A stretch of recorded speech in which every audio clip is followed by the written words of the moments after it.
Yo, mulai yo. Ya, Assalamualaikum warahmatullahi wabarakatuh. Kami dari kelompok 11 di sini akan mempresentasikan tugas struktur biola kami yang bertemakan dampak sampah plastik terhadap ikan kerapu.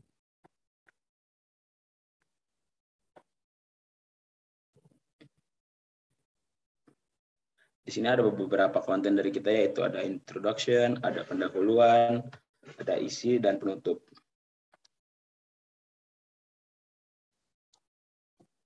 Nah, sebelum kita menjelaskan, angka baiknya kita kenalan dulu nih sama anggota kelompok kita. Yang pertama ada Putra Zulfandi dengan NIM L1A021079.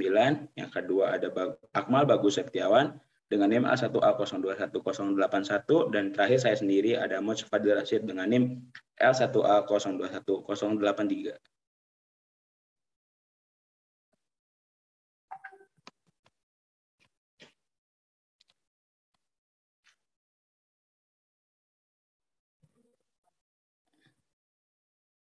Ya, untuk pendahuluan, sampah plastik adalah salah satu ancaman yang paling serius dalam pencemaran abad ke-21 ini. Sampah plastik terdegradasi di lingkungan menjadi potongan-potongan kecil dalam bentuk mikroplastik atau MP berukuran kurang dari 5 mikrometer hingga 1 nanometer dan berserat dan bentuknya memanjang. Mikroplastik dapat dibagi menjadi 4 kategori berdasarkan bentuknya. Ada fragmen, serat, film, dan butiran. Sampah plastik tidak hanya berasal dari produk plastik seperti kantong plastik atau botol plastik, tapi juga berbagai komponen sintetis dan jaring ikan yang digunakan untuk menangkap ikan juga merupakan sumber mikroplastik lain yang ditemukan di lingkungan laut. Ya, bisa di next. Selanjutnya, ikan kerapu Epinephelus merupakan produk perikanan yang konsumsinya meningkat setiap tahun. KPP 2018. Tingkat konsumsi yang tinggi dapat dibandingkan dengan pemaparan anggota parlemen terhadap manusia. Hasil penelitian sebelumnya menunjukkan bahwa MP ditemukan dalam saluran pencernaan produk perikanan di dunia. Loser et al. 2017a. Tercemarnya MPS pada ikan kerapu menandakan bahwa lingkungan perairan telah tercemar dan terjadi bioakumulasi yang selanjutnya akan berpindah ke tingkat trofik yang lebih tinggi, biomagnifikasi. Next.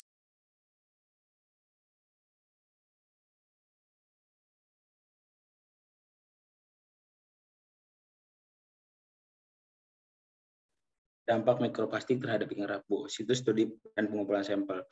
Sampel Epinephelus diambil di Pulau Pramuka, Kepulauan Seribu, Jakarta, Indonesia di 3 titik, yaitu titik timur, Dermaga, dan Gosong di Oktober 2019 sampai Januari 2020.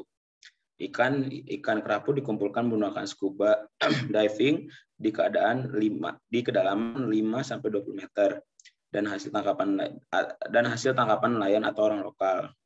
Ya, sampel diambil pada saat yang sama di titik dengan tangkapan ikan dengan dua kedalaman, yaitu 5 dan 10 meter. Dan diulang 3 kali sampel sebanyak 1 kg dan dikumpulkan menjadi sampel plastik. Lalu persiapan sampel.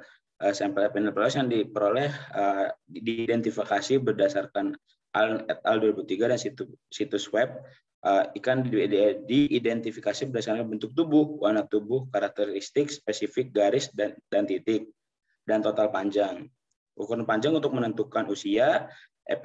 Epinephelus diukur dari moncong hingga ujung ekor atau panjang total.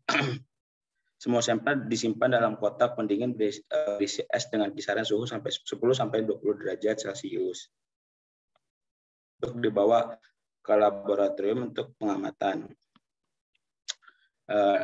Dan persiapan sampelnya itu organ pencernaan ikan diambil dari perut ke usus dan dipisahkan dari bagian lainnya yang tidak diperlukan. Organ pencernaan diambil kemudian dipisahkan dan ditimbang oleh timbangan digital. Persiapan sampel yang terlibat menggunakan HNO3. Persiapan sampel dibagi menjadi 3 tahap: peleburan bahan organik, isolasi, dan pengamatan visualnya. Bahan organik dulu dilebur menggunakan HNO3 pelarut dengan konsentrasi 68%. Pengamatan lapangan menunjukkan bahwa bisa next.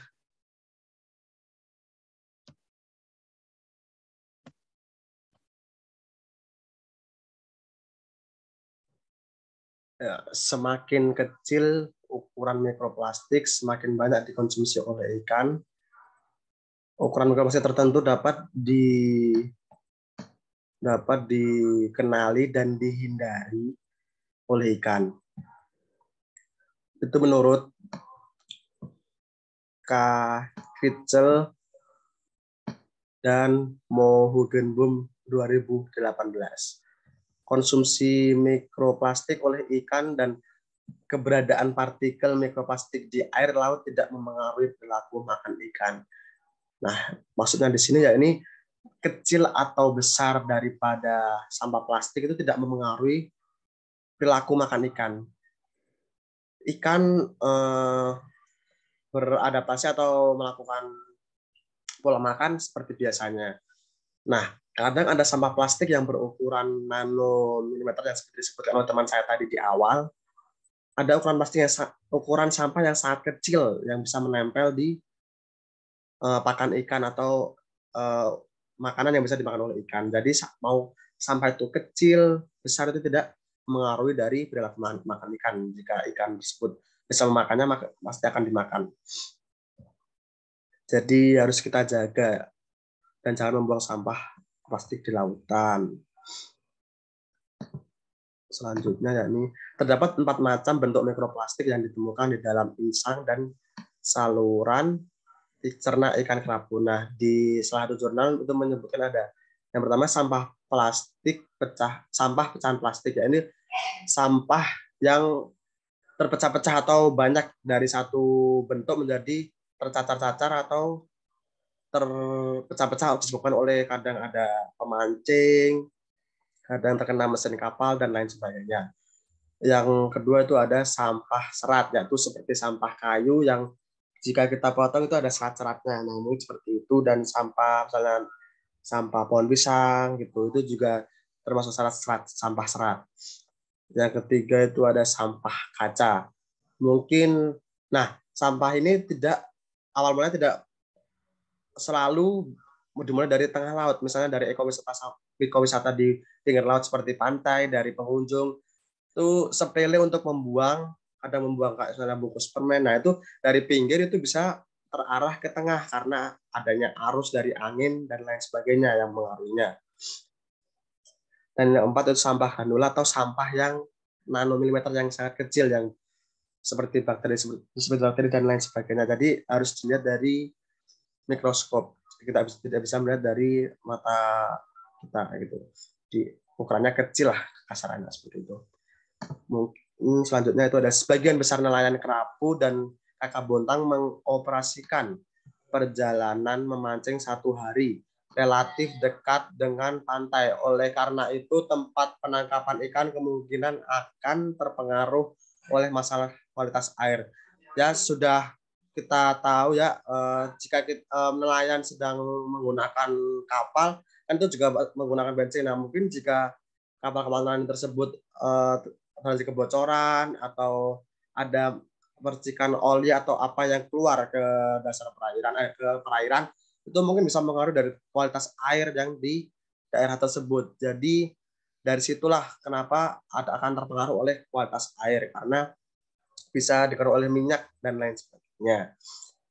Kemudian selanjutnya itu ada pengamatan lapangan menunjukkan bahwa mangrove bontang menjebak sampah plastik dan sampah laut lainnya dalam jumlah besar dan menunjukkan bahwa polusi plastik termasuk plastik makro dan mikro menjadi masalah di bontang. Terlepas dari degradasi dan hilangnya habitat ikan ekosistem pesisir yang signifikan, bontang sebenarnya masih memiliki ekosistem pesisir yang produktif seperti dilaporkan dalam proyek database pesisir pada tahun 2015 itu menurut PKS PL IPB 2015. Yakni sebenarnya kita bisa menjaga di bontang tercontohnya itu masih bagus untuk budidaya mangrove-nya, tapi malah bisa menjadi fungsi lainnya seperti Kak tadi menjebak sampah plastik. Nah, jika ini terjadi terus-menerus maka akan menyumbat atau memperburuklah keadaan di sekitar itu dan bisa membuat mangrove menjadi tidak bagus lagi lah untuk kedepannya. Mungkin selanjutnya.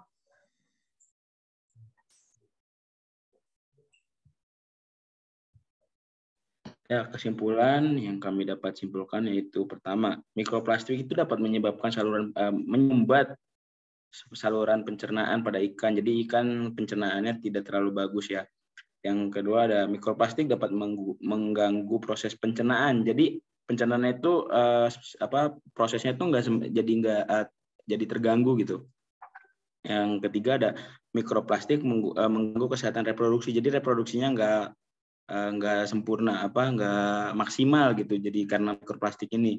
Yang terakhir mikroplastik dapat menghambat proses penyerapan pada ikan.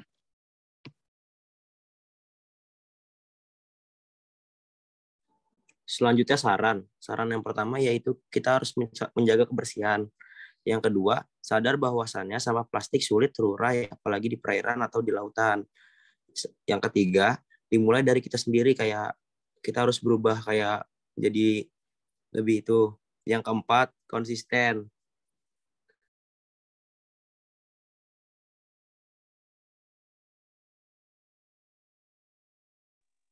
Kerapian dan kebersihan bukanlah fungsi dari seberapa kaya atau miskinmu, tetapi mentalitas dan prinsip. Ikeu Hochku Izuwakor. Nah, mungkin sekian dari kelompok kami. Bila ada yang nanya, kamu bertanya-tanya. Mungkin sekian. Jika ada lebihnya itu datangnya dari Allah Subhanahu Wa Taala, jika kurangnya itu datangnya dari kami sendiri. Wassalamualaikum warahmatullahi wabarakatuh. Sekian, terima kasih. Sampai jumpa.